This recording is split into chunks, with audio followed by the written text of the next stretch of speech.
Nos acompañan en Presidium al licenciado Víctor Hugo Hernández Pérez, secretario de Trabajo de la FTJ-CTM, al licenciado Fernando Rodríguez Chavarría, secretario general del Sindicato de Trabajadores de Escuelas Particulares de Jalisco, al ingeniero Roberto Escobedo Rivas, tesorero de la CEMIC Jalisco, al licenciado Salvador Alcázar Mendívil, secretario de Asuntos Económicos de Acción Ocupacional y Desarrollo, al licenciado Héctor Pizano Ramos, director de Pensiones del Estado de Jalisco, al licenciado Juan Huerta Pérez, secretario general de la FTJ-CTM, y al ingeniero Juan Manuel Chávez Ochoa, presidente de la CEMIC Jalisco. A continuación, les comento la orden del día de hoy. Es bienvenida por parte del presidente de la CEMIC la participación en el siguiente orden del licenciado Huerta, el licenciado Pizano, el licenciado Alcázar y el licenciado Rodríguez. Después tendremos un diálogo con miembros del comité directivo y afiliados a la CEMIC. A las 10 de la mañana tenemos previsto cierre del evento y despedida. Doy la más cordial bienvenida a todos, a los presentes y a los que se encuentran de manera Zoom. Presidente. Muy buenos días, tengan todos ustedes. Bienvenidos a su casa, la Cámara Mexicana de la Industria de la Construcción. Agradezco la convocatoria nutrida de afiliados, compañeros de comité directivo y a quienes nos acompañan por medio de nuestras redes virtuales. Bienvenido. Ahora sí me encuentro rodeado entre mayoría de licenciados, licenciado Juan Huerta, Héctor Pizano, Fernando y Víctor Hugo. Muchas gracias por acompañarnos el día de hoy para establecer este diálogo también, acá estás, Salvador. Bienvenidos, muchas gracias de nuevo. La intención de tener este foro acerca de reforma y justicia laboral es para hablar de ustedes de un tema que impacta directamente a nuestra actividad diaria, despejar algunas dudas y hacer algunas aclaraciones derivadas de la reforma laboral que se dio a finales del año pasado y en la cual vemos cambios con mucho beneplácito que generan modificaciones que ofrecen al sector empresarial mejores condiciones para la conciliación y para establecer acuerdos entre las partes. Hace unas semanas en este mismo foro estuve con el maestro Guillermo Cepeda Lecuona del Instituto de Justicia Alternativa y comentábamos la importancia de generar estos métodos alternativos, lo cual generan una salida más sana, más rápida y más económica también ante cualquier conflicto laboral y de cualquier otra índole, apostarle a esta cultura de la paz, cuya intención no es más que ser proactiva. Hoy la prioridad es abrir el diálogo antes de iniciar procesos ante instancias legales, lo cual recurra en procesos más largos y más caros y que siempre generan fricción entre las partes. La audiencia siempre va a ser una prioridad, siempre va a ser importante para todo ser humano, pero previo a esta modificación, en mi particular punto de vista, no había una audiencia de manera equitativa. Muchos de nosotros nos estamos enterados de que había o existen pseudo licenciados, los cuales ya estaban esperando a una de las partes en los centros, en las juntas de conciliación para aprovecharse del interés de los trabajadores y atender intereses personales. Hoy tenemos frente a nosotros un proceso laboral más robusto, más equitativo, más abierto, con mejores acuerdos para que las partes involucradas de forma directa puedan tener un arreglo y así evitemos que intereses de terceros se vean beneficiados. La reforma laboral actual debe verse con perspectiva social, con una perspectiva humana y económica con la que se hace frente para en todos estos rubros ofrecer mejores condiciones a ambas partes. No quiero extenderme más y pasar el uso de la voz a nuestros invitados especiales, por lo cual, licenciado Huerta, te cedo el micrófono. Muchas gracias a todos por estar aquí hoy. Buenos días a todos. Seremos breves, pero prácticos y concisos. Yo traía una ponencia preparada, pero creo que es más importante que platiquemos de la problemática en materia de construcción, que es los sindicatos que yo represento y que con los cuales trabajo y a los cuales ya me conocen y trabajamos con algunos, con muchos. Primero hay que decirlo claro y conciso. La Junta de Conciliación Estatal ya no existe como tal. Única y exclusivamente la Junta se quedó para resolver los temas pendientes. Todos los emplazamientos que les llegan a sus empresas son falsos. No existen. Es un tema de extorsión. Es un tema que se quedó en el pasado. El mundo laboral ya cambió. Después de la reforma del 17, que se consolidó con el 19 y que se ha implementado desde entonces hasta la fecha, a partir del 1 de noviembre del 21, la Junta dejó de existir como tal en materia colectiva. Entonces, todos los emplazamientos, todos los temas que les llegan de la Junta local son falsos, no tienen sentido jurídico y es un tema de extorsión que creo que aquí a mucha gente le ha pasado. Una cosa bien distinta son los paros laborales por el tema de la definición de los contratos colectivos, que se volvió un problema en el estado de Jalisco, la disputa por el tema del acarreo de materiales, donde tienes problemas ya graves de otra índole que no es necesario comentar, pero que ya les ha pasado a muchos aquí. Otro problema fundamental que tenemos arraigado en el tema de la construcción, la excavación y sobre todo el acarreo de transporte es la falsedad en las facturas que se le presentan o con las que se factura el tema del acarreo a algunas empresas. Hemos encontrado un sinnúmero registrado como 30 empresas que han estado facturando y que al final son gente que ya está muerta, que no existe, y que después el SAT les hace los cargos a todos. Mucha gente de aquí lo ha padecido, o algunas gentes, ¿no? Entonces, estamos llenos entre mentiras y verdades. La única mentira es que los emplazamientos son falsos. Todos los temas de la Junta Local nuevos son falsos. Desde el 1 de noviembre de 1921, del 21, del 2021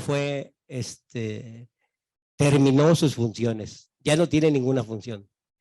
Y menos en el caso específico de los contratos colectivos en materia de construcción, que son sumamente complicados. Les quiero decir que hemos estado negociando con el Centro Federal un camino más fácil para poder registrar los contratos colectivos.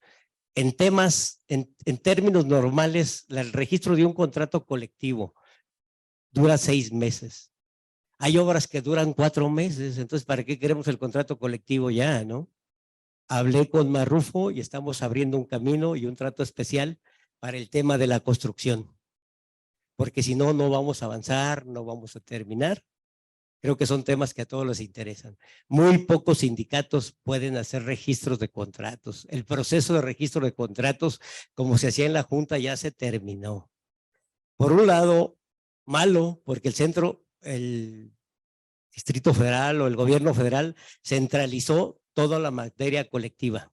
Todo el tema en materia colectiva está centralizado.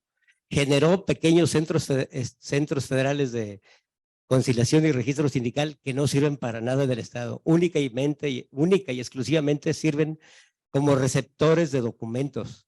Pero, ¿qué pasa con los centros federales? Te reciben los documentos y en lugar de durar 6 meses, duras 1 año para registrar un contrato. ¿Para qué nos sirve un contrato en materia de construcción a los empresarios?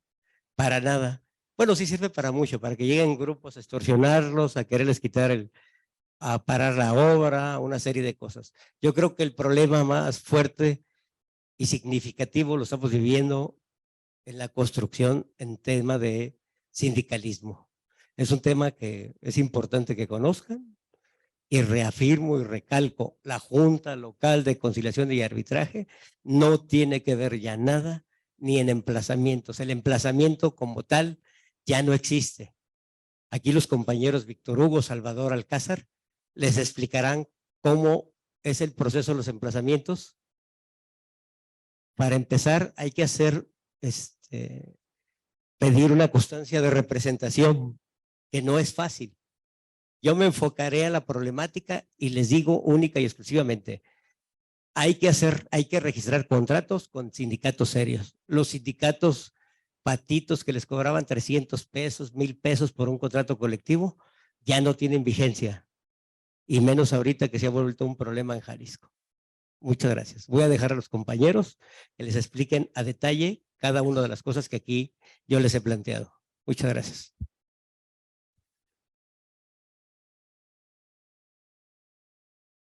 Primero que nada, muy buenos días.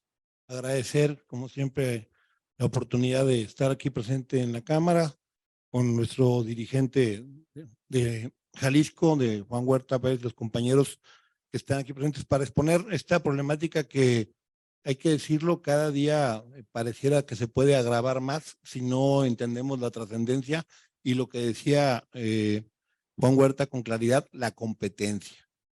Pareciera que es un tema menor, pero creo que en los próximos minutos con la exposición de los compañeros podremos clarificar.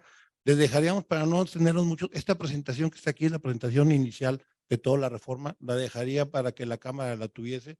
Es un compendio muy amplio del inicio de la reforma hasta los alcances y lo que serían los procedimientos, pero yo traía encomendado un tema y quisiera ser breve, pero sí importante. ¿Cuál es el antecedente del inicio de esta reforma? ¿De por qué viene y de dónde viene? Al final de cuentas, como la mayoría sabemos, el inicio de esta reforma se da desde el 2012. En esta reforma, de manera general, se planteaban 5 objetivos muy concretos: el acceso al mercado laboral y creación de empleos, la transparencia y democracia sindical, el fortalecimiento de las facultades normativas de vigilancia y sancionadoras de las autoridades del trabajo, la equidad de género, inclusión y no discriminación en relaciones laborales y la modernización de la justicia laboral de la que estábamos hablando y que es la que nos ocupa en esta mañana. En abril de 2016, el presidente Enrique Peña dio cuenta de una iniciativa que reformaba los artículos 107 y 123 de la Constitución en materia precisamente de justicia laboral. La iniciativa manifiesta la proposición de una reforma de fondo al derecho procesal del trabajo a partir de 3 premisas fundamentales. 1, se propone que la justicia sea impartida en lo sucesivo por órganos del Poder Judicial Federal o de los Poderes Judiciales locales según corresponda. 2, replantear la función conciliatoria, es decir, aquel ejercicio de conciliación que conocemos, para formar una instancia prejudicial, así la señalaban, a la que los trabajadores y patrones deberían de acudir, y esta labor conciliatoria recaerá en centros de conciliación especializados e imparciales mediante una sola audiencia obligatoria. Esto, según la iniciativa, permitiría que los nuevos órganos de impartición de justicia laboral solamente se concentraran su atención en las tareas jurisdiccionales. En punto 3, se proponía revisar el sistema de distribución de competencias de autoridades federales y locales para fortalecer el ejercicio de la libertad de negociación colectiva y sindicación. Se consideró necesario crear un organismo descentralizado que, entre otras funciones, atendiera el registro de los contratos colectivos del trabajo y tuviera a su cargo la función conciliatoria en orden federal. La misma iniciativa y eventualmente su dictamen aprobado por el Senado relataron que las reformas del 2012 dieron muestras de efectividad y buen acoplamiento, aún con las adversidades de un entorno económico internacional. Esto motiva la proposición de transformaciones cualitativas para que la justicia laboral cumpla su propósito, porque sus instituciones y procesos fueron creados en una condición totalmente diferente a la que vivimos a partir del 2012 para acá. Todo este marco sirve para contextualizar que, en efecto, sí era necesario modernizar la forma en que se imparte justicia laboral, y partimos del principio de entender que el modelo de impartición de justicia laboral en México data de más de 100 años y que particularmente la ley que rige este proceso, pues tenía más de 50 años sin una reforma sustancial. Pero aquí es donde podremos empezar con los señalamientos más puntuales. La reforma pretendió implementar y centrar básicamente su cometido en trasladar la facultad de impartir justicia laboral del Poder Ejecutivo al Poder Judicial. Y, para decirlo concretamente, desaparecer las juntas de conciliación, centrando fundamentalmente el argumento en que éstas deberían de realizar funciones más bien de carácter jurisdiccional, pero sin tener esa convalidación y no perteneciendo al Poder Judicial. Es importante por eso analizar todos los documentos que en su momento se plantearon para este análisis de la reforma y que tiene que ver sobre todo con un estudio que realizó el IMCO en 2014 y que dicho informe alude a que históricamente las juntas han generado controversia respecto a la determinación de su naturaleza jurídica, es decir, si debían de pertenecer o no al Poder Ejecutivo o al Poder Judicial, y la figura, y que esta figura estaba en un apartado diferente al que conocemos como el correspondiente a impartir justicia. Ahí podríamos empezar a diferir de las motivaciones para hacer esta reforma, porque hay quienes sostenemos que siempre la justicia laboral ha estado judicializada. Es decir, el primer punto que se puso sobre la mesa para esta reforma es que era necesario que la justicia laboral la impartiera el Poder Judicial. Y hay quienes sostenemos que siempre la ha impartido el Poder Judicial porque las resoluciones finales son del Poder Judicial a través de las resoluciones de los juicios de amparo que son atendidos. Y por lo tanto, esa premisa para nosotros no resultaba fundamental o totalmente cierta. Y lo que se estaba dejando fuera y se ha dejado fuera es este organismo tripartita que existía y que tanto presume la OIT, la Organización Internacional del Trabajo, que habla de la importancia de que estemos sentados trabajadores, autoridades y patrones. Nunca más volverá a pasar, porque ahora estaremos solamente ante la presencia de impartición de justicia a través de un juzgador y no estará la participación en ese espacio de decisión de representantes de los trabajadores ni de los patrones. Y lo dejo esto para que mis compañeros abunden más, pero para mí es fundamental para que entendamos la lógica de la justicia laboral a partir de esta implementación. Y es bueno siempre, como dicen, conocer la historia para entender por qué desde Jalisco fuimos y somos muy críticos con la reforma laboral, que desde luego que trae beneficios y trae beneficios hoy más que nunca por el tema de la legitimación, la representación, pero en Jalisco siempre hemos tenido un antecedente de cómo se imparte la justicia y cómo se hacen las reformas en el país.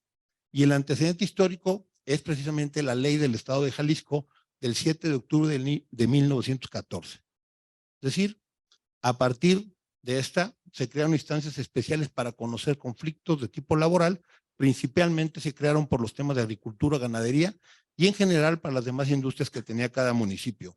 Lo anterior, sin dejar de considerar que para esa época el municipio tenía gran relevancia y aún no era vigente la Constitución de 1917. Lo digo porque Jalisco siempre ha sido precursor de la impartición de justicia y en materia laboral con una ley es profeso para ello. Pocos años después se crearon los primeros tribunales laborales y hay que decirlo, tribunales laborales y llamados de salarios mínimos y decirlo que uno de los primeros estados en los que se crearon los tribunales precisamente fue Yucatán y Jalisco.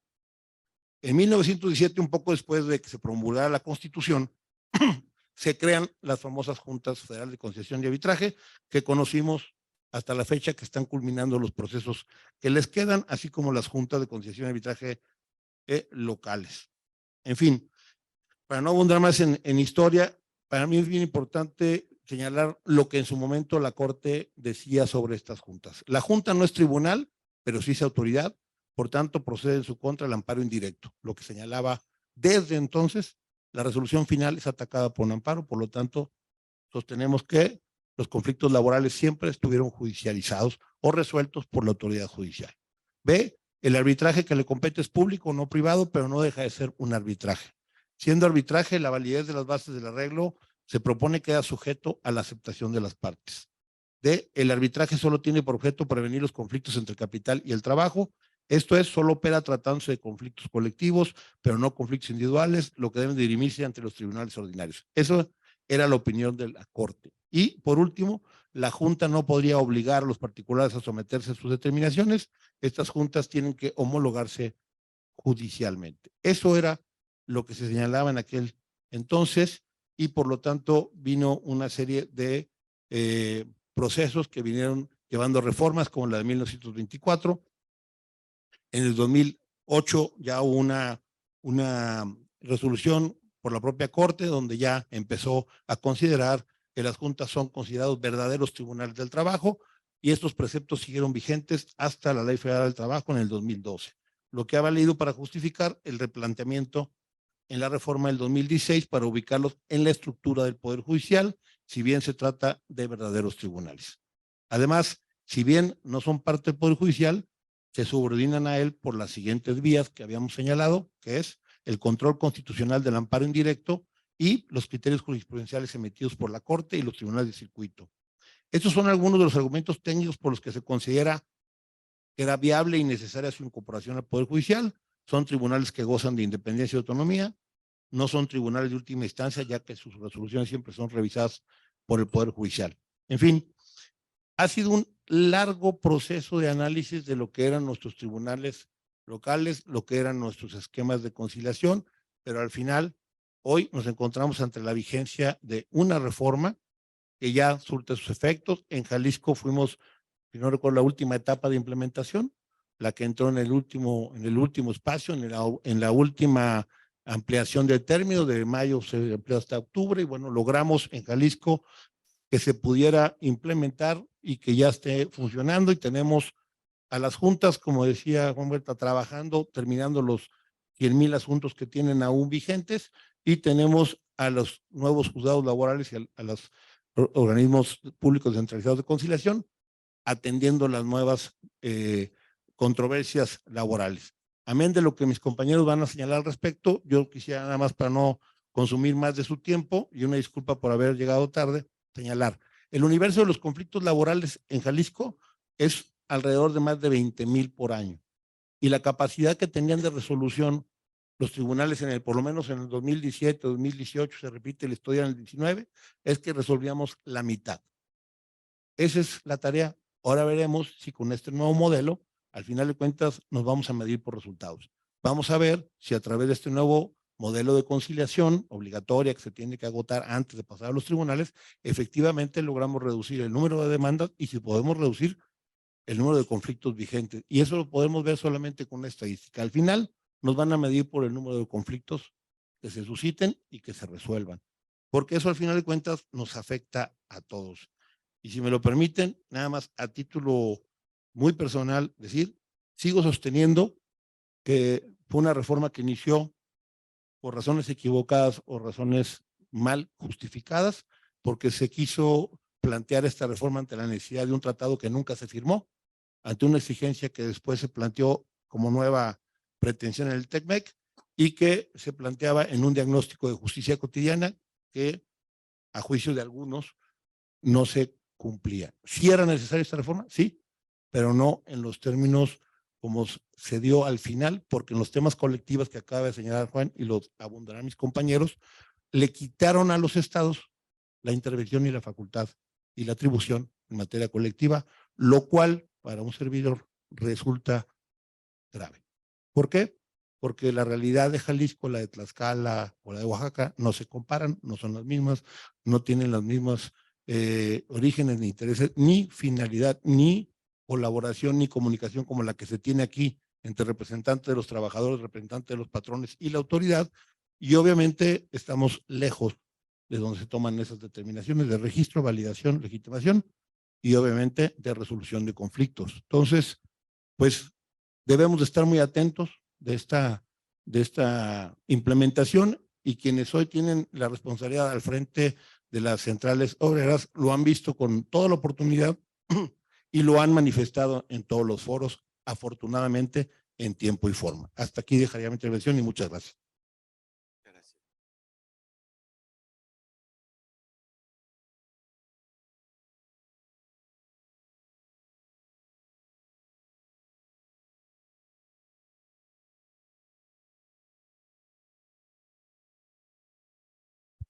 Listo. Buenos días a todos, muchas gracias. Continuando ya con los antecedentes que el licenciado Pizano nos expuso de forma muy completa, pues ahora toca aterrizar dónde estamos. Ya vimos de dónde venimos y por qué fue la reforma, y ahora vamos a ver en dónde estamos parados. Lo primero de lo que vamos a platicar y que funciona como puente para el antecedente y donde estamos ahorita es la legitimación de los contratos colectivos de trabajo. Seguramente es un tema que ya han escuchado. y esta legitimación de contratos colectivos de trabajo tiene un origen, y su origen es eminentemente internacional. El origen de esta legitimación está en el TEMEC, en el Tratado de México, Estados Unidos y Canadá, TEMEC. Existe un capítulo laboral, es el capítulo 23. Este capítulo 23 habla de temas exclusivamente laborales, ¿verdad? Y tiene un anexo este capítulo, se llama el anexo 23A. Y curiosamente, este anexo le impone obligaciones nada más a México. Es un tratado trilateral, somos 3 países, pero solamente hay obligaciones para México. Y en este anexo 23A se incluye esta obligación de que todos los contratos colectivos de trabajo vigentes, firmados, existentes, antes de este tratado, deberán ser consultados. Esto es la legitimación.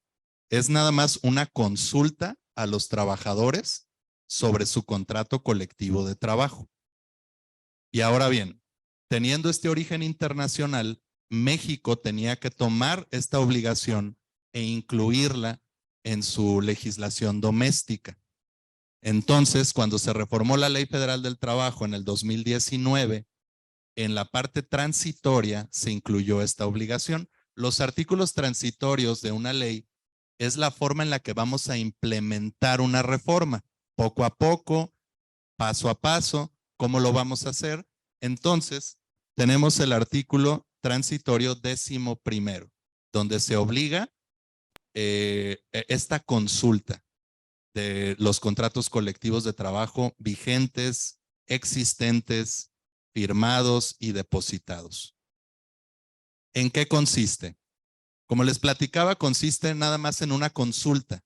La palabra legitimación fue un poco polémica cuando se discutía la reforma. O sea, ¿me estás diciendo que mis contratos son ilegítimos? ¿O de qué se trata? ¿Porque fueron firmados en otro contexto? No, realmente no. Yo creo que la palabra fue incorrecta y se debe de haber llamado consulta. Pero bueno, de aquí en adelante, cuando piensen en legitimación de contratos colectivos, únicamente visualicen la consulta que se les va a hacer a los trabajadores sobre su contrato colectivo. ¿De acuerdo? ¿Y cómo se va a llevar a cabo esta consulta? Se va a llevar a cabo a través del voto. El voto libre, directo y secreto. Esto es muy importante. Libre, directo, es decir, cada trabajador tiene que votar por sí mismo, no puede votar un delegado a nombre de trabajadores, directo y secreto. Eso quiere decir que en las legitimaciones que se lleven a cabo en sus centros de trabajo van a requerir de mamparas, van a requerir de urnas, van a requerir de un marcador especial o algún marcador para que el trabajador pueda emitir su voto. Vamos, va a ser como una elección ordinaria a las que estamos acostumbrados, que organiza el INE, que organiza el Instituto Electoral de Participación Ciudadana de nuestro estado, ¿verdad? ¿Y quién va a vigilar estos procedimientos? En estos procedimientos de consulta existen 2 opciones, que se desahoguen y que se lleven a cabo con la participación de un inspector o de un verificador. Y hablo de estas 2 figuras. Realmente la verificación le correspondería a un verificador de una autoridad que no voy a mencionar porque ya las autoridades las mencionará el licenciado Fernando, que me seguirá en el uso de la voz. Pero por lo pronto piensen en una autoridad registral. Una autoridad que tiene a sus verificadores, pero como es una autoridad nueva, tiene muy pocos verificadores. Entonces lo que pasó es que firmaron un convenio de colaboración y se van a auxiliar de los inspectores federales de la Secretaría de Trabajo, ¿de acuerdo? Es decir, puede participar un verificador o un inspector, pero no va a hacer una inspección, simplemente va a verificar que se lleve a cabo esta consulta. Recuerden, con el voto libre, directo y secreto. Es lo único que va a hacer. Va a levantar un acta. Existe otra opción. puede llevarse a cabo esta consulta con la participación de un notario público, ¿de acuerdo? Y este notario público va a verificar estas condiciones de libertad, de secrecía del voto. Ahora, consideren que el hecho de que ustedes registren a un notario no quiere decir que no puede ir un inspector. El inspector también puede ir. Y como el registro de estas consultas es público, es en la plataforma de la autoridad, pues la autoridad sabe cuándo se van a llevar a cabo las consultas. Entonces, aunque vaya a haber un notario, podrá ir un verificador. Otro tema muy interesante aquí que conviene platicar es que el tema del notario, el pago de los honorarios que implica el notario, los debe hacer el sindicato, no la empresa. Tengan cuidado porque si la empresa hace el pago del notario, puede ser una causal de nulidad de la consulta. ¿Por qué? Porque se entiende que el patrón está ejerciendo actos de injerencia en la consulta. Ahora, no es una nulidad automática. No quiere decir que sea automática, pero si se llega a denunciar este hecho por parte de los trabajadores, puede ser nulificada la consulta. Entonces, para que lo tengan claro, si se llega a hacer con notario, este pago lo debe hacer a través del sindicato. Existen dos tipos de consultas para esta legitimación: la consulta ordinaria y la consulta especial artículo 18. Se llama consulta artículo 18 porque así lo prevé el protocolo de la nueva autoridad para la legitimación de los contratos. Este protocolo no es otra cosa que los pasos a seguir, desde la fijación de una convocatoria hasta el conteo de votos y la fijación del acta de resultados. En este protocolo se habla de la consulta especial. ¿Y cuándo es una consulta especial? Cuando se va a tratar de una consulta en más de un lugar, es decir, va a haber consultas parciales, porque es un solo contrato colectivo y a lo mejor tengo a los trabajadores dispersos en varias obras, no lo sé. Puede ser un solo edificio de departamentos, pero tiene 3 entradas, es muy grande, abarca toda una cuadra y a lo mejor con una sola urna y una sola consulta no la voy a hacer, voy a necesitar actas parciales. Bueno, ahí es donde se habla de la consulta especial. La gran mayoría de las consultas son consultas ordinarias. Hay una fecha límite para la legitimación de los contratos colectivos. La fecha límite para registrar las consultas es el 1 de mayo de este año, para registrar la consulta. Y la fecha límite para desahogar la votación y celebrar la consulta es para el 31 de julio de este año. ¿De acuerdo?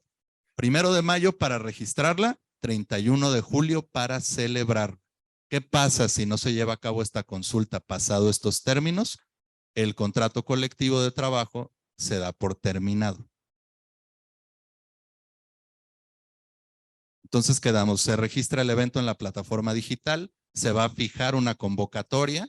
Esta convocatoria es una convocatoria por default que ya la autoridad manda, donde únicamente se llenan datos específicos de la empresa, de la fuente de trabajo, del empleador y el domicilio, ¿verdad? Debe de entregarse el contrato colectivo de trabajo a todos los trabajadores sindicalizados. Esta obligación es de la empresa. La empresa tiene que entregar el contrato colectivo impreso. No, puede ser también digital, pero la obligación es que sea impreso a los trabajadores. ¿Para qué? Para que el día de la consulta pues quede constancia de que se les entregó y que lo conocen, ¿verdad? El día de la consulta debe de armarse una mesa como esta en la que estamos, donde exista el registro de votantes, se entreguen las boletas, existan mamparas, marcadores y urnas y se lleve a cabo el escrutinio y cómputo de los votos. Finalmente se levantará el acta de resultados. Todo esto, todo este ejercicio lo debe desahogar el sindicato, ¿de acuerdo? ¿Cuáles pueden ser los resultados de la consulta? ¿Favorable o negativo? Si es favorable, ¿qué se requiere? Que sea una mayoría simple, la mitad más 1. se otorga una constancia de legitimación. Y con esa constancia de legitimación, el contrato se tiene por legitimado. ¿Qué pasa si no se alcanza esta mayoría simple? El contrato se da por terminado en ese momento. Bueno, hasta aquí el puente de transición, ¿verdad? Que fue la legitimación. Y ahora me toca platicarles un poco sobre el nuevo sistema de justicia laboral. Me voy a ir un poco rápido en los temas técnicos y abundaré, yo creo, en lo que es más importante para ustedes. Únicamente comentarles que en el nuevo sistema de justicia laboral hay una instancia conciliatoria obligatoria, que es prejudicial. Es decir, antes de presentar la demanda, debe de llevarse a cabo un procedimiento de conciliación en un organismo que ya después nos van a explicar cuál es. Esta parte conciliatoria, aunque parece pues como menos importante y como que luego decimos nuevo sistema de justicia laboral, jueces, tribunales, realmente lo más importante es la conciliación. Entonces, ahora sí que la gran apuesta de este nuevo sistema está aquí. Es una sola audiencia obligatoria. Si se llega a un arreglo en esa audiencia obligatoria y hay voluntad de las partes, puede haber más audiencias, 2, 3, 4, 5 audiencias. Pero la única que es obligatoria es la primera. Si hay un acuerdo, se emite un convenio. Si no hay acuerdo, se emite una constancia de no conciliación. Y con esa constancia de no conciliación, entonces ya se puede presentar la demanda ante el tribunal. Este sistema de conciliación es lo que le llamamos el efecto embudo 70-30. Es decir, la gran apuesta es que el 70% de los asuntos se arreglen en la etapa conciliatoria y solamente el 30% lleguen a tribunales. Si esto no pasa, el sistema va a colapsar. Vamos a tener fechas de audiencias ante los tribunales laborales hasta dentro de un año, como pasa actualmente con las juntas, porque va a colapsar el sistema. Otra parte interesante de la conciliación es que tienen que asistir las partes personalmente, no puede asistir su abogado en representación de ellas. Desde luego, en los centros de trabajo que sean personas morales, pues el representante legal será el que acudirá, ¿verdad? O el apoderado.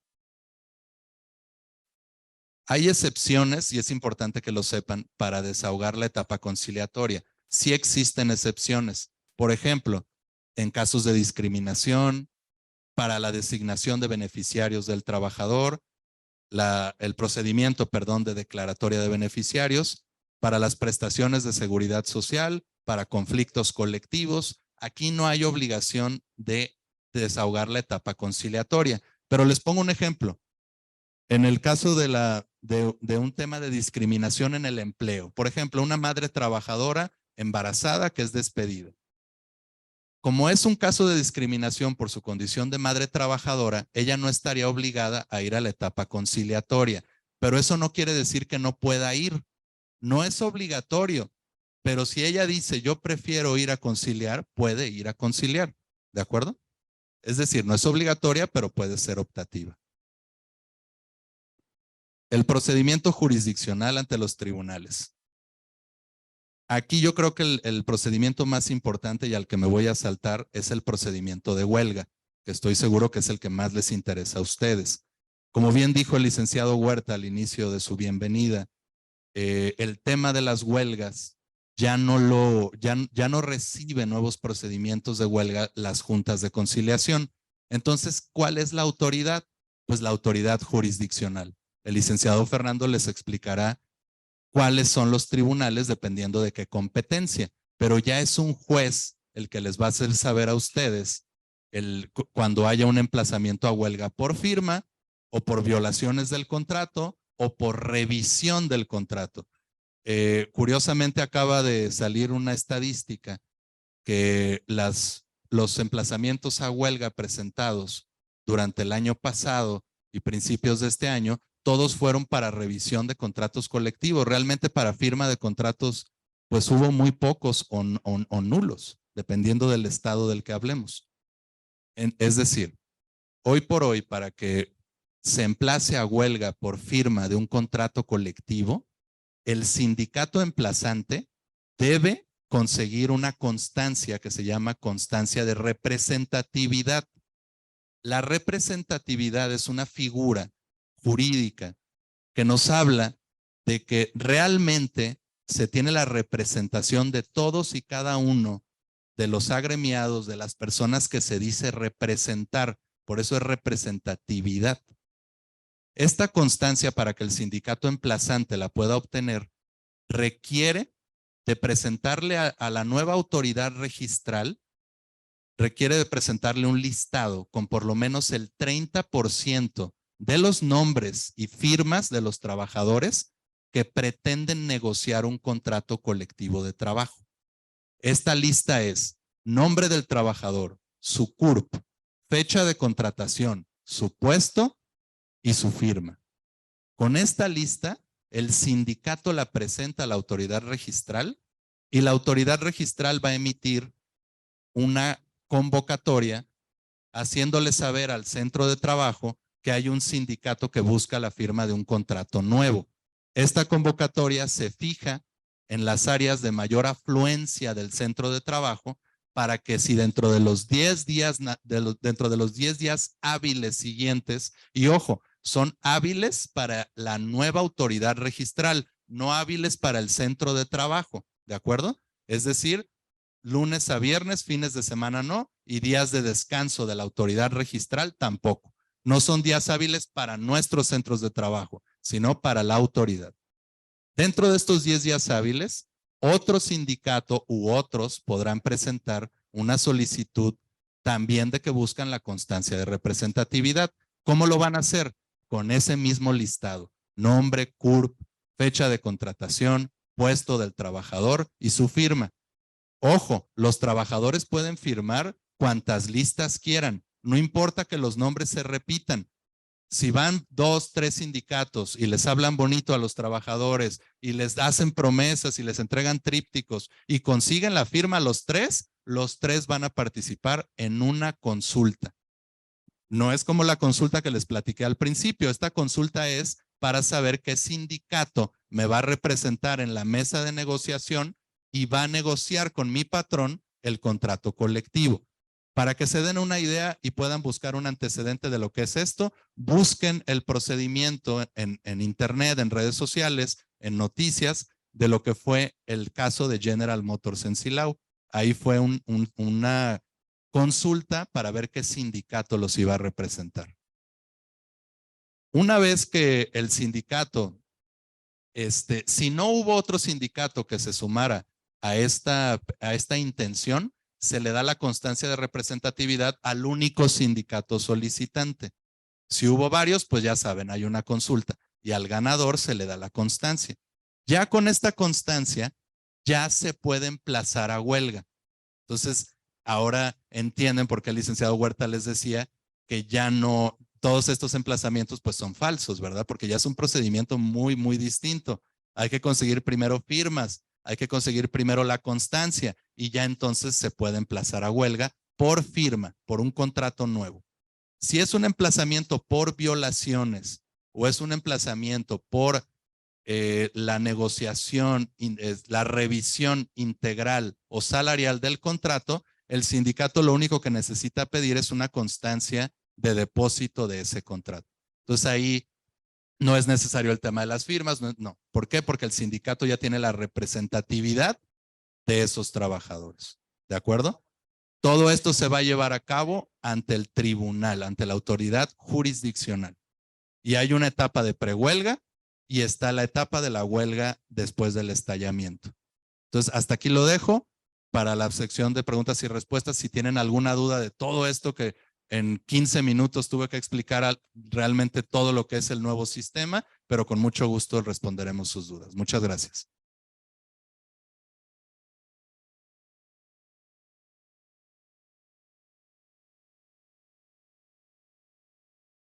Buenos días a todos. Bueno, ahorita ya toca entrar al tema de las nuevas autoridades que se van a encargar de toda esta implementación de esta reforma laboral. prácticamente ya en las 32 entidades está implementado el nuevo modelo de justicia laboral. Lo voy a dividir en dos rubros: centros de conciliación local y federal y tribunales federales y locales. Para efecto de poder entender bien por qué se crean estas instituciones, valdría la pena, me voy a rezar un poquito a lo que ya nos había explicado el licenciado Pizano. Previo a la reforma de la Constitución, previo a la reforma de la Ley Federal del Trabajo, de la celebración del Tratado México-Estados Unidos-Canadá, el entonces presidente Enrique Peña Nieto pidió a los académicos y a los expertos que analizaran cómo se encontraba México en materia de impartición de justicia. Y se analizó en todos los rubros, no únicamente en materia laboral. Y en lo atinente a la materia laboral, pues encontraron algo que a todos ustedes les va a sonar, porque no nada más tienen conflictos colectivos, sino también tienen conflictos individuales. ¿Qué encontraron cuando analizaron cómo se encontraba la justicia laboral en México? Que había un uso inadecuado de la conciliación, es decir, no había conciliación, era inexistente, que había un abandono del empleo por parte de los trabajadores que simulaban un despido, que había despidos injustificados que simulaban renuncias, que había ofrecimientos del trabajo para ocultar despidos, las partes se conducían con falsedad en los juicios, había una industria del laudo. ¿A qué se refieren con la industria del laudo? Era esta dinámica en la que incurrieron los abogados, de que resultaba lucrativamente mejor llevar un juicio de cabo a rabo porque había una probabilidad de éxito y realmente el tiempo en los juicios laborales resultaban pues bastante lucrativos, en el sentido de que había salarios caídos. Luego nos topan los salarios caídos con intereses, y aún con intereses el tema económico resultaba ser lucrativo. Había una extorsión, había abuso de las pruebas por parte de los abogados. Se ofrecían 1001 pruebas, pero esto era con la única intención de alargar los procedimientos. Perdón que lo diga con esta expresión: entre más tiempo se daban los juicios laborales, más monedas le entraban al cochinito. Y esta fue la dinámica en la que incurrieron muchos de los litigantes que se dedican a esta materia.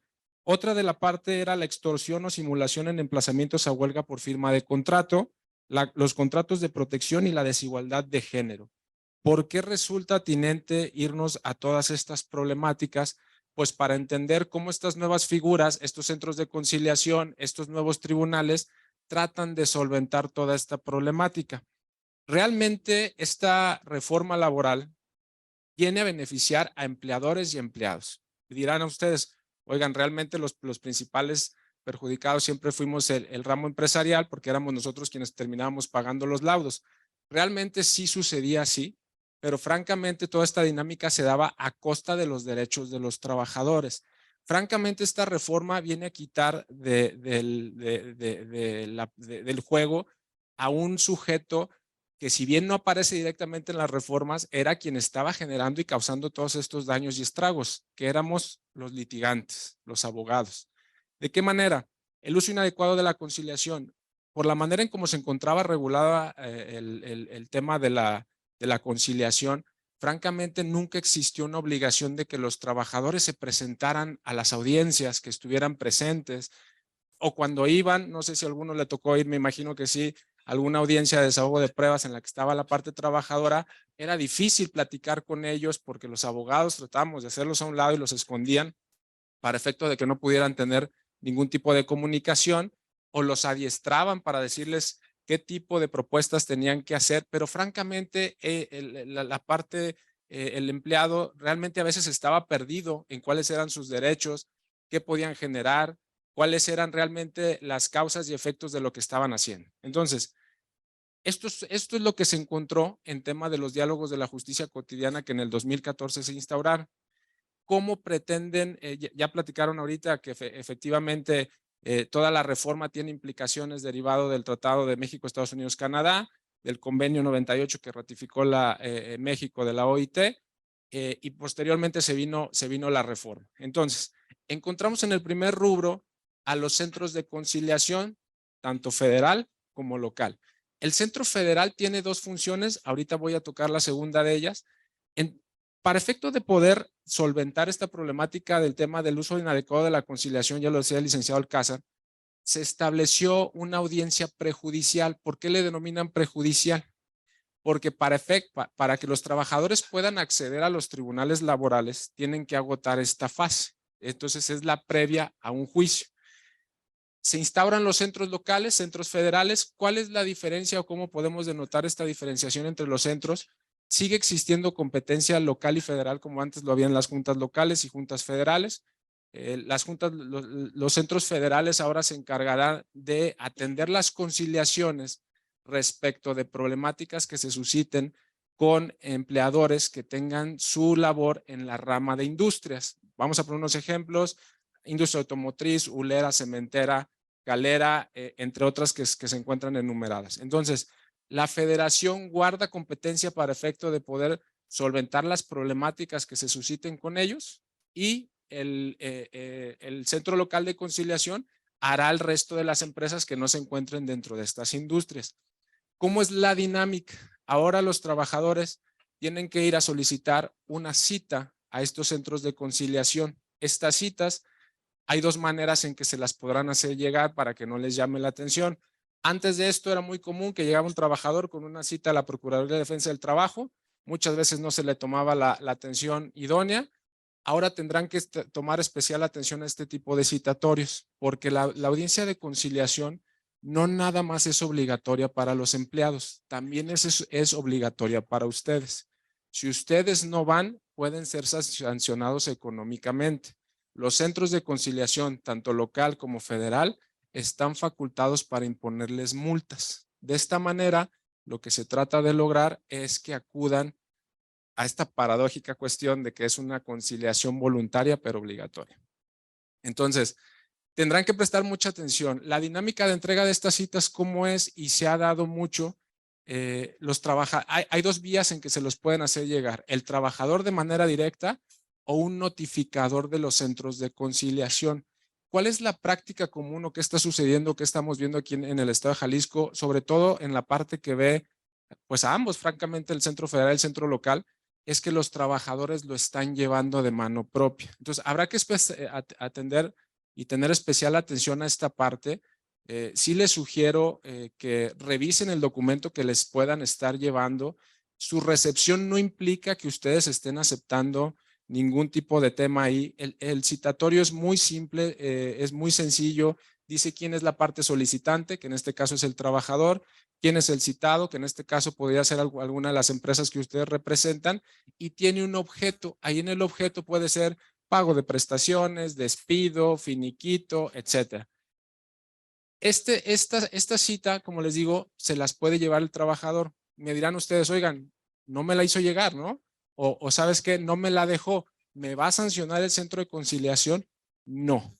Como el centro de conciliación, tanto federal y local, no van a tener certeza de si efectivamente el trabajador les entregó en mano propia los citatorios, lo que están haciendo en la práctica es volver a girar un nuevo citatorio, y entonces sí, con un notificador adscrito a los centros, se los llevan a ustedes para que de esta manera ya quede constancia de que un fedatario público les hizo entrega de estos citatorios, para, si no acuden a estos, entonces ya poder imponerles las sanciones correspondientes. Entonces tendrán que prestar especial atención a esta parte, quitarnos un poquito de la idea de que estas citas se asemejan al tema de las citas que emitía antes la Procuraduría de Defensa del Trabajo, que prácticamente si no se asistía no tenía mayores repercusiones. Sí es una apuesta muy grande del gobierno de México al tema de la conciliación. Ahorita platicaba el licenciado Alcázar del efecto 70-30. Efectivamente se tiene la intención de que el 70% de los asuntos se pueda conciliar y que únicamente el 30% pase al siguiente proceso. Esto es lo que hacen los centros por lo que vea la cuestión conciliatoria obligatoria previa a que los trabajadores puedan llegar a un juicio. ¿Qué pasaba antes? Y ustedes habrán sido testigos de esto. De repente un trabajador se dejaba de presentar, no sabíamos las causas, los motivos, y nos enterábamos tiempo después, mucho tiempo después, que había una demanda. ¿Por qué? Porque iban y nos la notificaban y resultaba que es de una demanda de 3, 4 años antes a la cita porque estaba sin notificar o porque no le había dado algún seguimiento el trabajador. Esta situación pretende de que el tiempo ya no sea un factor que pueda golpear los intereses económicos de los empleadores a costa de los derechos de los trabajadores. El Centro Federal, además de hacer estas mismas labores, tiene otra función que es encargarse, ya lo decían, y pues bueno, yo coincido con lo que decía el licenciado Pisano, ¿Qué tan benéfico fue la centralización? No lo sé, el tiempo lo va a decir, porque realmente vivimos diferentes realidades en todas las entidades federativas, pero el Centro Federal se encarga de realizar los registros de los contratos colectivos de trabajo. Si ustedes antes se acudían los sindicatos a registrarlos a las juntas de conciliación, ahora es a través de los centros federales. El Centro Federal aquí en Jalisco se encuentra aquí en Torre Chapultepec, está muy cerca de aquí, en piso 8, si mal no recuerdo, me puedo estar equivocando. Sin embargo, los trámites no son físicos. La gran mayoría de los trámites es a través de plataformas digitales y es el centro quien se va a encargar de hacer toda esta dinámica. También va a registrar, se va a encargar de todo lo que tiene que ver con los registros de los sindicatos, desde su constitución, modificaciones estatutarias, el tema de las votaciones, emitir las famosas tomas de nota. ¿Qué es una toma de nota? Es donde se hace constar quiénes son las personas que integran el comité directivo actual de un sindicato. También se va a encargar el Centro Federal de realizar este trámite al respecto y se va a encargar también del depósito de los reglamentos interiores de trabajo. Esta dinámica también se hace a través de plataformas digitales del Centro Federal. Las constancias que está emitiendo el Centro Federal son unas constancias digitales, las pueden imprimir, tienen código QR. Esto les va a servir mucho porque a final de cuentas las secretarías del trabajo de las entidades federativas mantienen competencia para el tema de las inspecciones. Entonces, aquí tendremos que hacer una diferenciación de que a final de cuentas, y no obstante ya tenemos nuevas autoridades laborales, la Secretaría del Trabajo y Previsión Social federal y local les seguirán practicando las inspecciones y no tendrá nada que ver con los rubros que ahorita acabo de comentarles. Bueno, me regreso al tema de la conciliación. ¿Qué sucede si no llegamos a una conciliación con los trabajadores en esta fase obligatoria? Primero he de decir que esta fase dura 45 días, no se puede extender más de 45 días porque así lo prevé la ley. Si a los 45 días las partes no han llegado a un arreglo conciliatorio, el centro, ya sea federal o local, dependiendo de la rama o a la actividad a la que se dedique el empleador, emitirá una constancia de no conciliación. Esta constancia de no conciliación no es otra cosa sino el boleto para decirle puedes ir a pasar a los tribunales y presentar tu demanda, ¿sí? Esta constancia de no conciliación únicamente se la entregan al trabajador, no a los empleadores, que no les vaya a resultar extraño si en algún momento llegan a estar en una dinámica de estas y su abogado les llega a decir, ¿saben qué? No llegamos a ningún arreglo. Oye, ¿qué te entregaron? No me entregaron nada. Así es. A los empleadores no les entregan una copia de la constancia de no conciliación. Entonces, ya con este boleto, los trabajadores pueden pasar a los tribunales locales o federales. Esta parte también va a atender mucho a la actividad económica de la empresa. Si son de las ramas de la industria, de los ejemplos que les acabo de señalar hace un rato, tendrán que acudir al Poder Judicial de la Federación. Los tribunales se encuentran ahí en Ciudad Judicial Federal y si son de otra rama, entonces ya son de competencia local y tendrán que ir acá a Ciudad Laboral, que está en Juan Gil Preciado. De esta manera nos cambia mucho la dinámica en cómo nosotros teníamos previsto que se desahogaban los juicios. Ya no existe el modelo tripartita de impartición de justicia al que se referían hace rato. Ya no está integrado por un representante del capital, gobierno y de los trabajadores. Ahora es un juez al que se le otorga toda la potestad y facultades para efecto de que puedan resolver y dirimir los conflictos que se puedan suscitar entre ellos. Se trata de profesionalizar y entrando ya un poquito más a detalle, se trata de solventar cada una de estas problemáticas. Tratan de anular la actuación de los abogados que con triquiñuelas legales generaban pérdidas económicas a los empleadores. No lo puedo decir de otra manera. Entonces, de esta manera hay un juez, no sé si les ha tocado ver la dinámica de las audiencias orales penales. Es un proceso muy similar. Si bien el procedimiento laboral ya era eminentemente oral, ahorita ya le da todavía más impulso, profesionaliza mucho al abogado, porque el abogado, los jueces tienen la potestad de requerir a ambas partes. Oye, trabajador, oye, empresa, tu abogado no tiene los conocimientos necesarios para efecto de estarte defendiendo en este procedimiento te apercibo para efecto de que lo cambies por los graves problemáticas que pueden llegar a tener. De esta manera pretenden anular a todos estos abogados a los que se le conocían como los coyotes y profesionalizar el área para efecto de que los procedimientos sean más rápidos y expeditos. Temas de pruebas, ¿cómo es la dinámica ahorita? O cómo era antes, y es un tema que les va a servir. Piensen ustedes que su abogado, cuando les llegaba una demanda, ustedes se la pasaban y les decía, dame la documentación, se le mandaba todo a lo mejor en electrónico y no en físico, porque antes había una primera audiencia que era la de conciliación, demanda y excepciones, en la que ustedes tenían que contestar la demanda. Como se pretende que el procedimiento sea más rápido, nos modifican la dinámica en cómo se lleva a cabo esto y hay una fase escrita y una fase eminentemente oral. La fase escrita, ¿en qué va a consistir? Recibida ustedes la demanda, tienen 15 días para contestarla. Antes esto pasaba hasta el día de la audiencia. Bien me podían notificar el día de hoy, 28 de febrero, y resultaba que mi audiencia era hasta agosto de este año, ¿no? Entonces tenía todo este tiempo para ir preparando la documentación. Ya no es la intención, ya no es así la dinámica. Ahora tienen 15 días a partir de que el juzgado laboral, ya sea federal o local, los emplacen de una nueva demanda. Tienen 15 días para contestarla, y no nada más para contestarla, sino también para ofrecer pruebas. Esto lo va a hacer entonces ya un juzgador, alguien perteneciente al Poder Judicial, y les van a dar término para que todo lo que hacíamos en las audiencias y que generaba esta industria del laudo sea todavía más pronto y más expedito. Terminada la fase escrita, los juzgadores locales o federales nos van a citar a dos tipos de audiencia.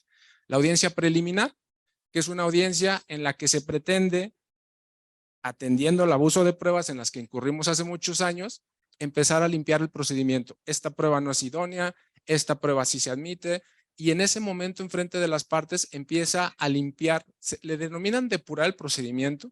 ¿Qué es esto? No es otra cosa sino empezar a hacerlo más limpio y que el juicio camine de manera más rápida. Una vez hecho esto, nos citan a una segunda audiencia de juicio. ¿Qué es esta audiencia de juicio? Es donde se van a desahogar todas las pruebas en una sola audiencia, si de resultar posible. De esta manera se pretende que los juicios puedan resolverse en un tiempo no mayor a 6 meses. Habrá que ver qué tan funcional es el filtro de los centros de conciliación y no empiezan a saturar. Desde nuestra experiencia les compartimos el Estado de México. El Estado de México empezó funcionalmente muy bien. Hoy en día se encuentra muy saturado. La conciliación está teniendo algunos estragos por allá. Y ahorita las admisiones de la demanda o las resoluciones de los juicios ya rebasan el año. Esperemos que a Jalisco no le suceda esto.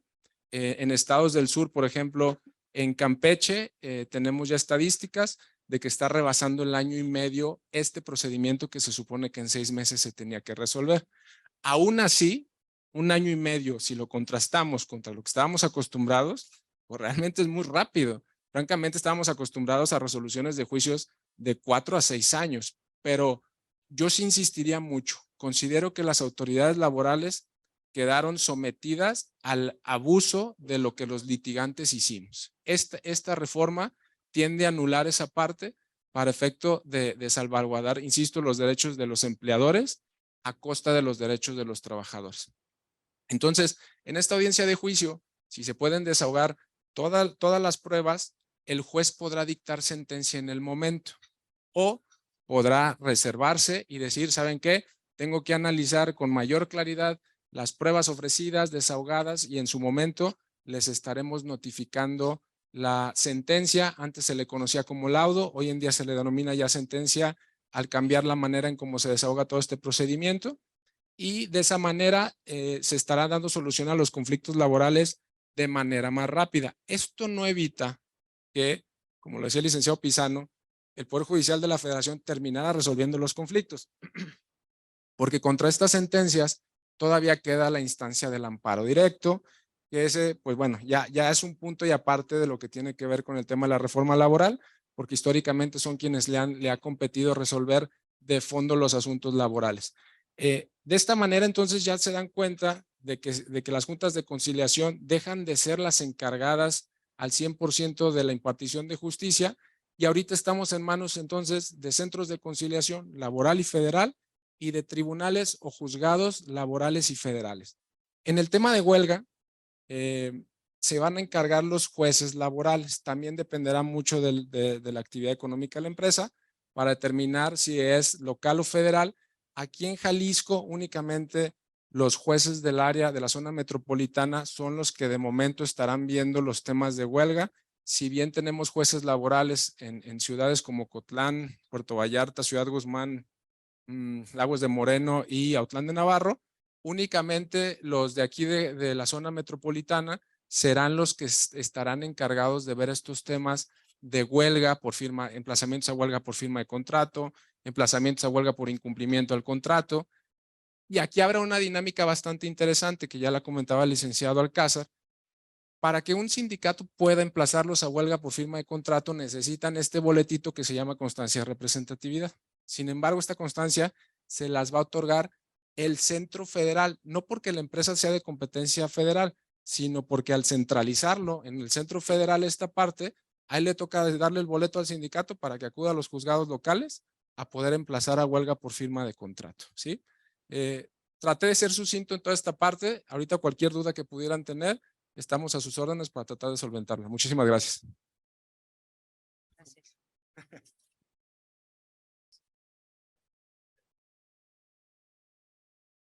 Bueno, antes de empezar a la sesión de preguntas y respuestas, quiero hacer alguna observación.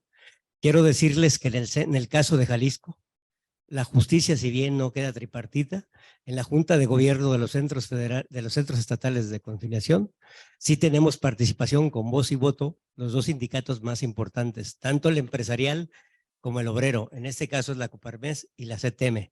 Entonces estamos pendientes y trabajando de todos los lineamientos y todos los temas que salgan. En el caso de la prehuelga en Jalisco tenemos un problema. Si bien es cierto, los jueces están facultados para revisarlo y se auxilian del Centro Estatal de Conciliación, tenemos el grave problema de que no existen conciliadores en materia colectiva. Entonces, estamos en ese proceso, esperemos resolverlo pronto. Entonces, todavía no hemos podido resolver ese tema. Otro punto muy importante. Los últimos 3 años en la Junta de Conciliación nos dedicamos a conciliar. El máximo alcanzado por la Junta de Conciliación, aquí está el maestro Pisano, que no me deja mentir, fue secretario de Trabajo, llegamos al máximo al 17%. Entonces, alcanzar un 70% va a ser medio complicado. ¿Qué es lo que está pasando en estados como el Estado de México? Está rebasándolos tanto en materia económica como en personal y no alcanzan. El problema de la justicia laboral en este país ha sido eso. No es malo el tema de las juntas locales. Nos han tratado como tribunales de tercera o de cuarta, sin apoyos económicos, descuidados. Y lo más grave, los abogados patronales se apoderaron en todo el sistema sindical en el país. Eran ellos quienes decían, sobre todo en los temas transnacionales, en las manufactureras, en las grandes empresas, a qué sindicato le vendían el contrato colectivo, porque a eso se dedicaban, a vender contratos colectivos, de eso vivían. Entonces, ese fue el grave problema en las juntas de conciliación en todo este país. Otro tema importante que considero, avisarles que aquí estuvo Carlos, bueno, no está Carlos ahorita, Carlos del Río muy metido, generamos el Fondo Impulsa Jalisco para generar un seguro de apoyo de protección al trabajador. Todas las empresas, creo que algunos de ustedes ya se la pidieron, han aportado el 5 al millar. Ese 5 al millar va a este fideicomiso. Cuando se logre tener la cantidad de 10, 15 millones, iniciaremos con seguros de protección al trabajador en Jalisco, que será, creo, el primer estado con esa modalidad. Y sí quisiera anunciarles un tema importante. El día 1 de mayo, si bien es cierto, se termina la legitimación de los contratos colectivos. También es importante decirles, en el caso de Jalisco no llegaremos al 7%. En el caso nacional, con los números que trae la Secretaría de Trabajo, están haciendo una análisis, una revisión y dicen que llegarán al 10.98%, que tampoco es cierto, porque no nos han recibido los contratos colectivos de estados como Jalisco, como Nuevo León, como Tamaulipas, entonces no entran estadísticas. En el caso de Jalisco, Tenemos 250,000 contratos registrados en la Junta y calculamos que de esos 250,000, 163,200 sindicatos son vigentes, están vigentes. Entonces es la magnitud del problema que tendremos a partir del 1 de mayo. Se volverá un festín, una lucha por los contratos colectivos. En base a eso, platicando con el gobernador, acordando aquí con el maestro Héctor y con los muchachos que han hablado, hemos decidido en Jalisco crear un Consejo Estatal Obrero. ¿Para qué? Primero, para reafirmar el Pacto por la Paz Laboral en el Estado, donde participarán ustedes, los empresarios, el Consejo de Cámaras Industriales, todo el sector productivo, el gobierno del Estado, el sector obrero y algunas universidades. ¿Con qué finalidad? La primera es refrendar el Pacto por la Paz Laboral del Estado de Jalisco. Segunda, el respeto irrestricto de los contratos colectivos de cada central obrera o cada organismo obrero afiliado al Consejo Estatal. Y tercero, crear un órgano de defensa de los contratos colectivos en Jalisco. No podemos permitir que se quiebre la paz laboral en nuestro estado. Muchas gracias. Muy bien. Abrimos el micrófono para preguntas y respuestas. El ingeniero Camiede. Jenny, ¿me apoyas con el ingeniero Camiede?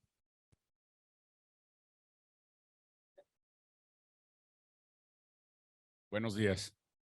Bienvenidos. La verdad es que celebro esta reunión. Es demasiada información, al menos en mi caso personal. Después de décadas de más o menos ir capoteando durante muchos años el tema laboral, en ir y venir, entiendo que esto es para mejora tanto para el empleador como para los colaboradores de nuestras empresas.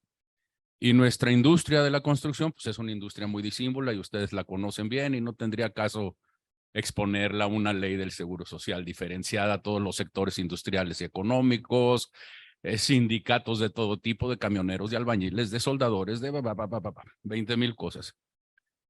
Y no tendría caso hacer ninguna pregunta porque tengo todas las dudas.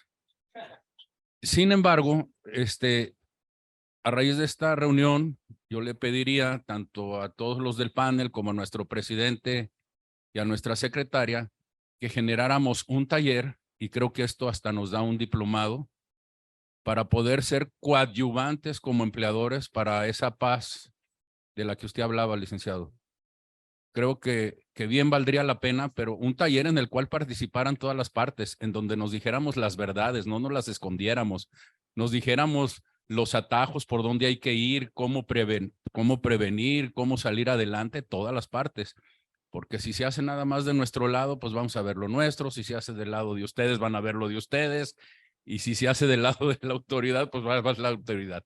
Lo ideal sería que lo compartiéramos entre las tres partes y pudiéramos obtener un producto de alta calidad para que al menos en nuestro sector pudiéramos salir bien librados de este tema y que pudiéramos ser efectivos en esos porcentajes que no se logran y etcétera. Ese sería mi comentario y mi aportación y muchas gracias. Voy a darle una contestación muy breve. Yo coincido con ustedes, es urgente un taller y es urgente decirnos las verdades. Generalmente hay o vemos algunos sindicatos muy voraces que única y exclusivamente se han dedicado a cobrar su cuota. Eso ya no puede pasar. En la CTE hemos armado algunos modelos de contrato, un contrato madre, para evitar tener como 1,000 contratos más las empresas. ¿Qué quiere decir contrato madre? Un contrato donde establecemos que el contrato colectivo con la empresa lo representa X sindicato y de ahí bajamos y obligamos a todos los subcontratantes, llámese alumineros, llámese jardineros, lo que se llame, a que están obligados a sindicalizarse con el mismo sindicato. Porque si de por sí es complicado entenderse con un sindicato, imagínese con 30 en cada empresa. Es lo que hemos avanzado en ese tema. Muy bien. ¿Alguien más que quiera hacer alguna pregunta? No, todo esto, vía Zoom mandaron unas, me permito leerlas.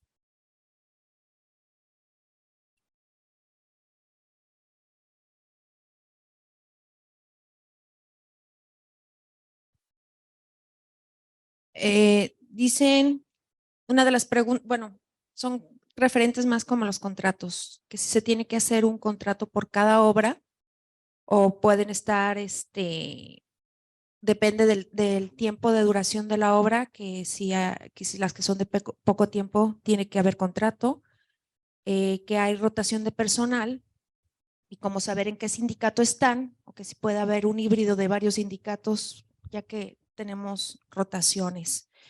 Y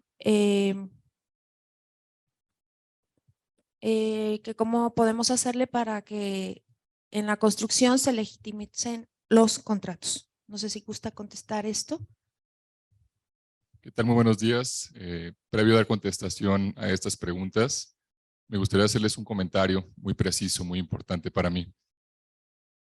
Comentarles que los sindicatos, a partir de la reforma laboral, si no tienen el apoyo de los trabajadores en cuanto al voto personal libre, directo y secreto, no van a poder no solamente legitimar su contrato, sino también no van a poder hacer las revisiones contractuales que la ley contempla mínimo cada 2 años. Es por ello que los sindicatos tenemos ya en las oficinas nuestras urnas, nuestras mamparas, para estar llevando a cabo esta dinámica de la votación de los trabajadores. Entonces, como lo comentaban, ser muy transparentes y decirles la verdad. Este es el motivo de la reunión del día de hoy. Que los sindicatos tenemos que empezar a trabajar de una forma diferente. Tenemos que empezar a acercarnos a los trabajadores, tenemos que empezar a que ellos decidan que es una buena opción estar con nosotros. Anteriormente, ustedes lo saben, el sindicato firmaba el contrato colectivo en la mesa, en el escritorio del secretario general, se depositaba ante la Junta de Conciliación y los trabajadores pues no eran tomados en cuenta, ¿no? Esta reforma esencialmente viene a eso, a darles ese voz, a darles ese voto a los trabajadores para que ellos decidan con base en lo que el sindicato les ofrece si es buena opción estar con nosotros o no. Esto se los comento porque me imagino que ya muchos de ustedes han tenido comunicación con los sindicatos que les han pedido información, les han pedido documentos para poder llevar a cabo la legitimación de los contratos colectivos, las revisiones contractuales y muchas veces por el desconocimiento ustedes no saben si tienen que entregar esta información o no. Entonces los sindicatos sí necesitamos la participación de las empresas en cuanto a información. La información. Coincido con el tema de nuestro secretario de Trabajo, Víctor, pero yo estoy más metido en el tema de la construcción. La construcción es un esquema complicado, difícil, no depende única y exclusivamente de un contrato colectivo, ni depende de un solo sindicato. Tenemos la problemática de que firmas el contrato colectivo en acarreo de materiales, pero tienes al aluminero, tienes al plomero, tienes al electricista, tienes como 10, 15 sindicatos o 20 sindicatos en una sola construcción. Esa dinámica ya fue planteada al Centro Federal. Nos dio el apoyo y vamos a trabajar de forma directa y celebrar contratos con una dinámica muy distinta a como se celebra en los demás áreas de trabajo. El caso de la construcción se va a manejar aparte, porque si seguimos la estrategia o lo que nos marca la ley, en cuanto, imagínate, para hacer legitimar 30 o para sacar cosas de representatividad de 30 presas o 30 sindicatos, pues va a estar en chino, ¿no? Entonces, Marrufo Domínguez me autorizó un proceso más corto, no lo había comentado con mi secretario de Trabajo, disculpa, Víctor, pero ya lo tenemos autorizado y vamos a hablar en ese sentido. Por eso les hablaba hace rato de un contrato madre que se legitime con la constructora y es muy importante que se baje a cada construcción, en cada obra, un contrato distinto, porque hay trabajadores distintos en cada obra. Hemos venido platicando con Juan Manuel, con Carlos del Río, estamos armando un banco de trabajadores porque tenemos un déficit muy grande de trabajadores y sobre todo vamos a identificar ahí a los malos trabajadores, que sea una base de datos que le permita a ustedes tener, decir, oye, quiero un electricista, aquí está disponible no, oye, pero ese me transió, me robó, me metió 5 demandas. Eso es lo que estamos armando con Juan Manuel, que es un producto que queremos ofrecerles en conjunto la CTM y Juan Manuel aquí con su representación. Muchas gracias. Muy bien. ¿Alguien más alguna pregunta? Cedo.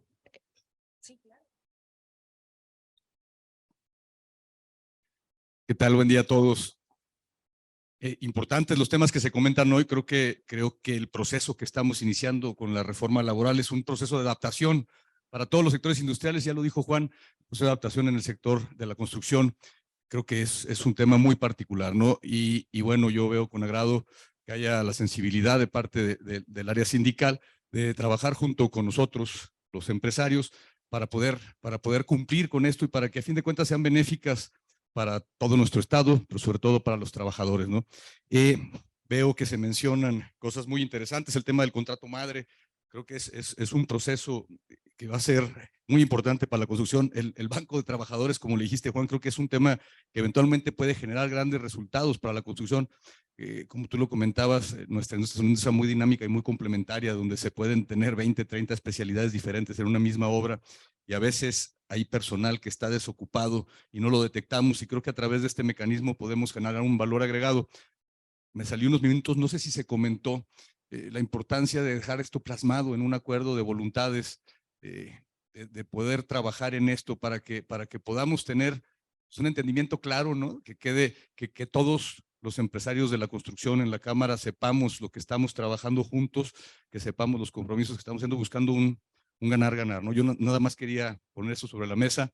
Creo que es importante que dejemos esto plasmado por escrito. Gracias, un gusto verlos a todos. Le cedo el uso de la voz al presidente para. ¿Ya no hay ninguna pregunta? ¿Duda? Perdón. El ingeniero, por favor. Buenos días. En la práctica, en la construcción, me he topado de que llegan algunos supervisores, no sé, inspectores de algún sindicato y pues vaya, me acorralan y me obligan a tenerles que dar que los 1,500 pesos por una lona. ¿Es vigente eso todavía?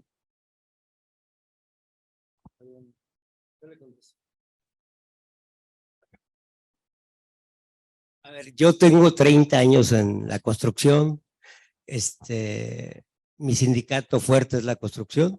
Conozco de esos temas. El problema es que eran sus cómplices, los sindicatos sin fundamentos, sin bases, que llegaban y te cobraban 300 pesos al año, 1,500, se los daban porque ya no te molestaran. Eso ya no puede pasar con la reforma a la ley. Ya lo estableció claramente Salvador, claramente Fernando y el maestro Pizano. Entonces, era una complicidad que existía. Para el empresario era muy cómodo darle 1,500 pesos para que el sindicato ya no te molestara en toda tu obra. Se acabó ese tema.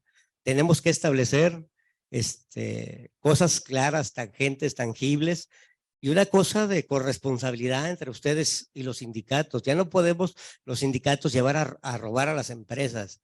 Tenemos que trabajar con los trabajadores, ya lo dijo Víctor. Tenemos que generar otras condiciones para la empresa. Tenemos que generar armonía, equilibrio y un trabajo compartido y comprometido entre ustedes y nosotros. Gracias.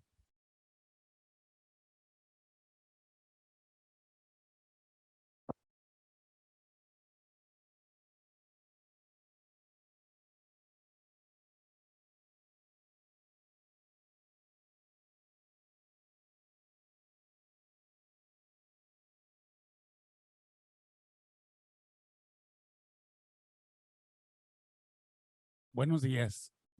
Mi pregunta va en cosa práctica también. El mismo asunto. Regularmente en las constructoras en ocasiones se quedan sin trabajo, pero por estrategia se deja una persona nada más vigente. Van en este caso dos preguntas. Primero, ¿qué va a pasar con la empresa que nada más se queda con una persona cuando está legitimado el contrato? Y en su caso, cuando ya pasando la legitimación, la empresa se ve obligada a contratar nuevo personal. Llega otro personal, ya legitimado el contrato, nada más con una persona, pero el nuevo personal trae su sindicato. En este caso, ¿qué va a suceder? En el mismo ramo de la construcción, o sea, de albañilería.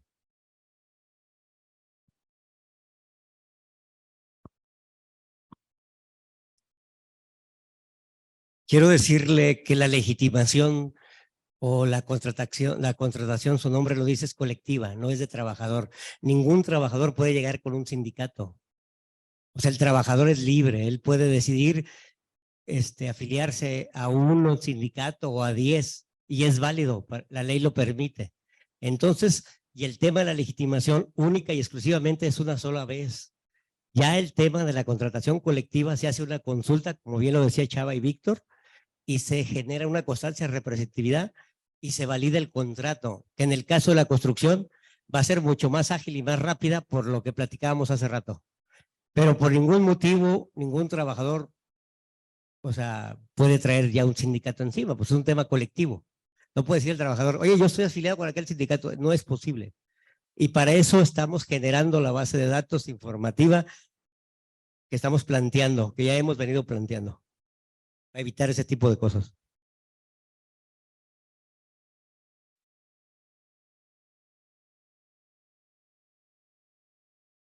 Bien, pues muchas gracias, licenciados, por esta interesante exposición.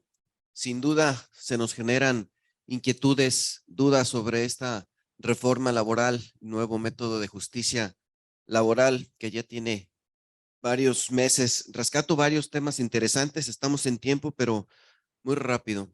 Seguir nosotros desde la Cámara fortaleciendo este nuevo sistema de justicia laboral. El maestro Enrique Flores tiene un gran reto por delante para alcanzar este 70% de eficiencia que se manifiesta aquí a través del licenciado Héctor. Ojalá que se logre, ojalá que sus entes conciliadores sean suficiente. Importante impulsar los conciliadores en materia colectiva para que de esta manera se generen equilibrios, que es lo que busca, por lo que entiendo, esta reforma, equilibrio entre empleados y empleadores, y evitar que intereses de terceros se involucren por medio de las audiencias. Nosotros como patrones, como empresarios, estar muy atentos, ya nos lo mencionó el licenciado Fernando, a no pasar por alto estos citatorios y prestar especial atención, ya que se generarán multas con la intención de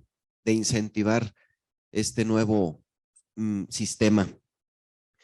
Muy importante lo que rescata el licenciado Víctor Hugo, que ahora los sindicatos no podrán ejercer su deber ser sin el apoyo legítimo de todos los trabajadores. De nuestra parte celebramos. Igual es necesario, y aquí sí te solicito, licenciado Huerta, por medio de un mecanismo formal, establecer un convenio de colaboración para impulsar talleres, no uno, deberán de ser varios, con la intención de concientizar a patrones y a nuestros empleados de esta nueva cultura de la paz, de apostar a la conciliación prejudicial para que sean un proceso, ya lo mencioné, más sano, más económico y más expedito. Se hablaba de año y medio. Yo creo que ahí es el gran reto que tiene Enrique, de sí preparar más conciliadores para que cada vez sea menos. Nos sumamos a este pacto laboral aquí en Jalisco. Es necesario mantener este clima laboral sano, lo cual incentiva la inversión privada, genera certidumbre a los inversionistas, tener este clima laboral, y que no estemos emplazados a huelgas. Hagan remembranzas, si son pocas, por lo menos en la industria de la construcción, los emplazamientos a huelga, y esto nos habla de un clima laboral por la buena intención y la buena disposición de los sindicatos. A los afiliados presenciales y virtuales, si tienen alguna otra duda, por favor, inquietud, háganosla llegar a través de la Secretaría de la Gerencia de esta Cámara en nuestras redes sociales. Favor de poner ahí su inquietud para, abusando de la amabilidad y disposición de nuestros invitados, darle seguimiento y tenerles una pronta respuesta. Vamos a trabajar en el diseño de este convenio de colaboración para pronto ponernos a trabajar en el taller, en este contrato madre que a nuestras empresas nos va a servir mucho, en la base de datos que hemos venido platicando ya en reuniones anteriores, y que también a nosotros como patrones nos va a generar certidumbre a la hora de contratar nuevos activos de recursos humanos y que de alguna manera va a ser un blindaje para nuestras empresas y vamos a seguir generando un clima laboral, lo repito, que es necesario en nuestro estado para seguir incentivando y promoviendo la inversión pública y privada en infraestructura. Pues de nuevo, muchas gracias. Te cedo el uso de la voz, licenciado, para que nos ayudes a terminar la reunión. Pues muchas gracias por su asistencia y por su atención. Espero consolidar este convenio, este trabajo, es muy importante. Es una herramienta de trabajo interesante para ustedes y para nosotros. Y estamos atentos y listos para atender cualquier petición y cualquier trabajo que sea necesario. Muchas gracias.